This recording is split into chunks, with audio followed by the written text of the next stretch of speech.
নমস্কার বন্ধুরা, আর জি কুকিং চ্যানেলে আপনাদের সবাইকে স্বাগত। আজকে নিয়ে হাজির হয়ে গেলাম একটা দুর্দান্ত স্বাদের ভাপা রেসিপি নিয়ে, যেটা থাকলে গরম ভাতে আর কিচ্ছু লাগবে না, এতটাই টেস্ট। তো চলুন শুরু করা যাক। আমি প্রথমে মশলা করে নেব।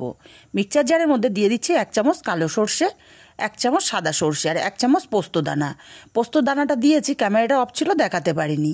সর্ষে আর পোস্ত দানাটা মিক্সচার জারটা ঘুরিয়ে গুঁড়ো করে নেব, এতে করে মশলা করে নিতে সুবিধা হবে। দেখুন সুন্দর মতো গুঁড়ো হয়ে গেছে। এখন এখানে 5টা 6টা কাঁচা লঙ্কা দিয়ে দিলাম, ঝালটা যে যার স্বাদ অনুযায়ী দেবেন। আর দিয়ে দেব পরিমাণ মতো জল, দিয়ে মিহি করে পেস্ট রেডি করে নিয়েছি। আলাদা পাত্রে ঢেলে নিলাম মশলাটাকে। এবার এক সাইডে রেখে দেব। আর এখানে আমি বেশ কিছুটা কচি কচি কুমড়োর পাতা নিয়েছি। আমার কুমড়োর পাতাগুলো ফ্রিজে ছিল, তাই একটু শুকনো শুকনো লাগছে। কুমড়ো পাতাগুলো কিন্তু একদমই কচি, একদম ঝিরিঝিরি করে কুচিয়ে নিয়েছি। ঠিক এইরকম ঝিরিঝিরি করে কুমড়ো পাতাগুলোকে কুচিয়ে নিতে হবে। এরপরে খুব ভালো করে ধুয়ে নেব। এবার একটা টিফিন বাটি নিয়েছি, টিফিন বাটির মধ্যে মশলার পেস্টটা দিয়ে দিলাম। কুমড়োর পাতাগুলো ধুয়ে জল নিংড়ে তারপরে টিফিন বাটির মধ্যে দিতে হবে। খেয়াল রাখতে হবে কুমড়ো পাতার মধ্যে যেন জল না থাকে। সব কুমড়ো পাতাগুলো জল নিংড়ে নিংড়ে টিফিন বাটির মধ্যে আমি দিয়ে দিয়েছি। এবার এখানে দিয়ে দেব বেশ কয়েকটা চিংড়ি মাছ। আপনারা চাইলে বড় মাছ দিয়েও করতে পারেন। 1/2 চামচ দেব হলুদ, আর 1/2 চামচ দেব বা স্বাদ মতো লবণ, আর কয়েক দানা চিনি দিয়ে দেব। চিনিটা দেওয়ার দরুন টেস্টটা খুবই ভালো আসবে। খুবই সামান্য কয়েক দানা চিনি এখানে দিয়ে দিলাম। 1 চামচ পরিমাণে কাঁচা সর্ষের তেল দিয়ে দিলাম।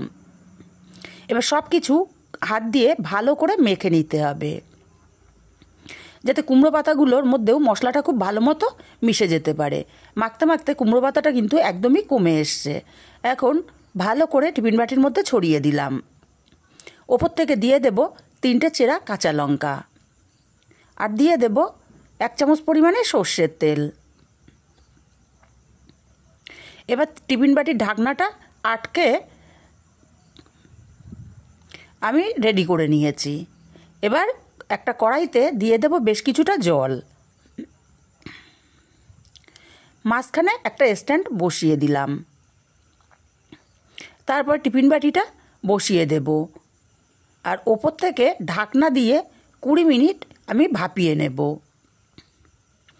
20 মিনিট পর ঢাকাটা খুলে নিচ্ছি, আর টিফিন বাটিটা নামিয়ে ঠান্ডা করে নিয়ে ফিরে আসছি। টিফিন বাটিটা নামিয়ে পুরোপুরি ঠান্ডা করে নিয়েছি। এখন খুলে আপনাদেরকে দেখিয়ে দিচ্ছি। দেখুন তৈরি হয়ে গেছে গরম ভাতের সাথে পরিবেশন করার জন্য। এরকম একটা ভাপা রেসিপি থাকলে কিন্তু গরম ভাত খাওয়ার আর কোনো কথা চিন্তাই করতে হবে না। রেসিপিটা কেমন লাগলো কমেন্ট করে জানাতে ভুলবেন না।